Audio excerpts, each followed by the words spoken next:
Welcome to the Lunchtime Look North. I'm Helen Richardson.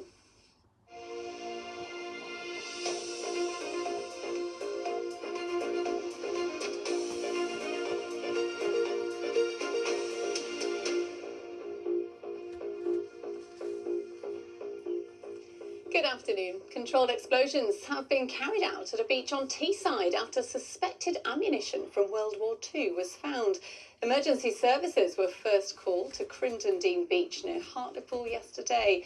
One person was treated for minor burns after touching one of what are believed to be phosphorus-based devices in the sand.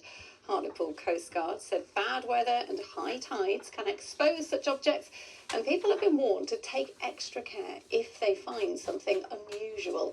The devices were found in an area next to Hartlepool Golf Club. The fire brigade turned up, and there was some chemical bottles found on the coastline that's fallen into the sea. Straight away the army were called, bomb disposal team were dispatched. We blocked off sort of 3 holes of the course within 100 metres of the where they was found. There was a controlled explosion which burned for about 2 hours, and we got back this morning. It's still burning, so we've still got the 3 holes closed.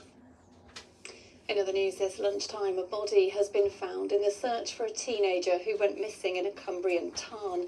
The 17-year-old boy was reported missing after going into the water at High Dam Tarn near Windermere yesterday lunchtime. Local farmers have been praised for helping in the rescue operation. The boy's death is not being treated as suspicious. His family is being supported by police. Now, campaigners are calling for an independent investigation into why a Grade 2 listed police mast still hasn't been put back up.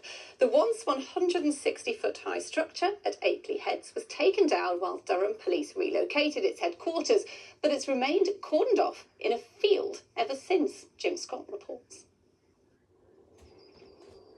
160 foot of brutalist concrete created by the same group behind the Sydney Opera House. For nearly 50 years, the Grade 2 listed police mast soared above Durham before it was dismantled. As you can see, this what was a really iconic structure on the Durham skyline has just been left in this kind of state on the floor. The structure previously stood outside Durham Police's former headquarters. It was then taken down in 2017 after the force relocated to land nearby. As part of conditions, it was meant to be reinstated, but that never happened. The planning system has to be the same and fair and equal for everyone, so the same way that it would rule over a household or a business, it has to apply to people like or organisations like the police as well, and I think that's only fair, and that's what the residents would want to see. The force previously argued money would be better spent on recruiting officers and unsuccessfully applied to demolish it in 2022. But now Rory says, aside from not having the permission to permanently get rid of it, the structure is a piece of history being allowed to rot. I'd be keen and very happy to sit down and discuss any kind of future proposals as to how we move this forward, because I think that's all people want to see, is that it's not been forgotten about and left in a field. We want to see a real route forward and something where we can have a situation where everyone's happy. The parish council is now calling for an independent investigation and on the authority who sets the police's budget to do something about it. In response, Labour's Police and Crime Commissioner for Durham, Joy Allen, says that the issue existed before her tenure began, and that reinstating the mast isn't without its problems due to its ageing structure. She goes on to say that while it no longer has any commercial or operational use as a police mast, she respects the decision taken by the planning committee and is committed to handling the matter openly. You can't demolish a listed building without the right consent, and the consent wasn't there. Jim Scott, BBC Look North, Durham. Now, a new community shop is opening in Sunderland, the first in the area. It's the 16th of its kind to be opened in England. It will operate on a free membership basis and is open to local people on means-tested benefits. The food is donated by Ocado Retail and represents a saving of about 60% on supermarket prices. The first customers say they've made big savings on everyday products. Deodorant, fruit and veg, crackers. I was really pleased with a big box of crackers for £1. Softener, baby wipes, Just really pleased with what I got. Absolute bargain. Just under £13. And what did you get for your money? Quite a lot. Quite a lot.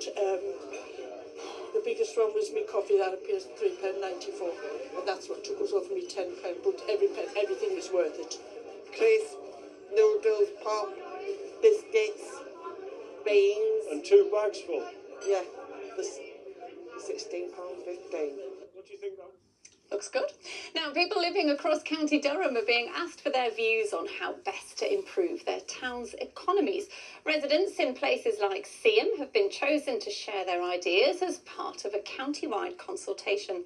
Durham County Council says no ideas are off the table, but it is keen to tackle issues like empty shops, as well as regenerating local high streets and attracting more tourists. It's to look at the different towns because County Durham's so diverse, each town needs something different. So it's a case of having the consultations, they run for 8 weeks in the individual towns, finding out what the people need, what the businesses need, and what will drive the economy, and then going from there, building from there. And a Teesside brewing company is on cloud nine after being named the most innovative independent brewery in the UK at an industry awards. Three Brothers was set up 10 years ago and has gained popularity around the North East. Molly Smith has been along to find out more. This isn't just a beer, it's a craft. The Three Brothers Brewery are overjoyed with their win at the Cyber Business Awards. We started this place as a one-man operation in 2016. We very quickly realised that was probably wildly optimistic. So we are now a team of 12. It's grown quite a bit since the first days. We've changed a lot of what we do, but we're a really nice kind of close family. It's good. So amongst all of the stacked field, it's brilliant to get that nomination. And this year we actually won the award and took home to Teesside, which the whole team's really, really excited about. It's been, because of how hard the industry is, we've been forced to be forward thinking about innovation and trying to compete with much, much bigger brewers with billions of pounds in their budget.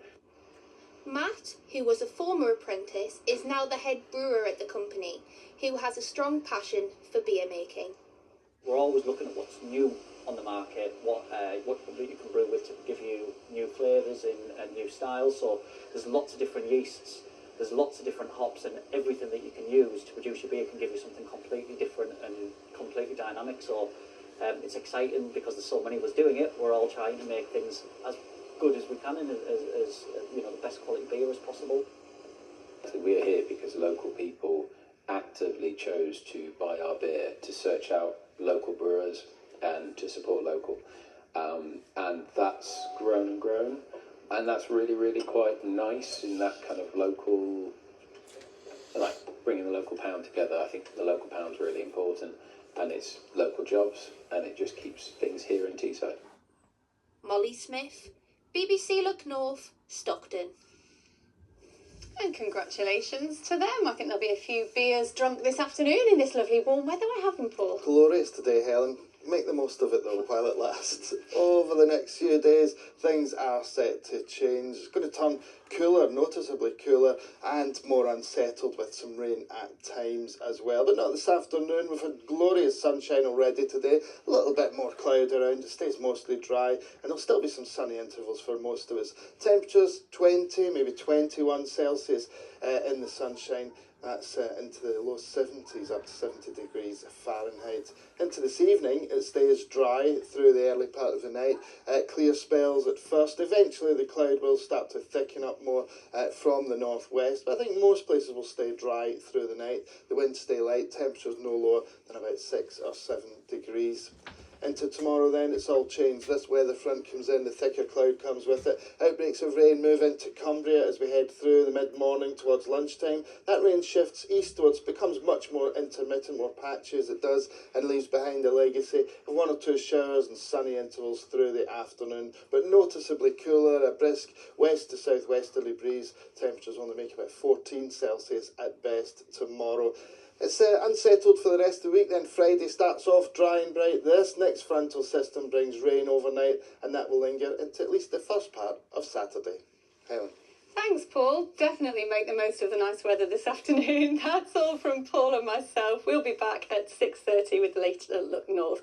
Back now to Nina with the rest of your lunchtime news.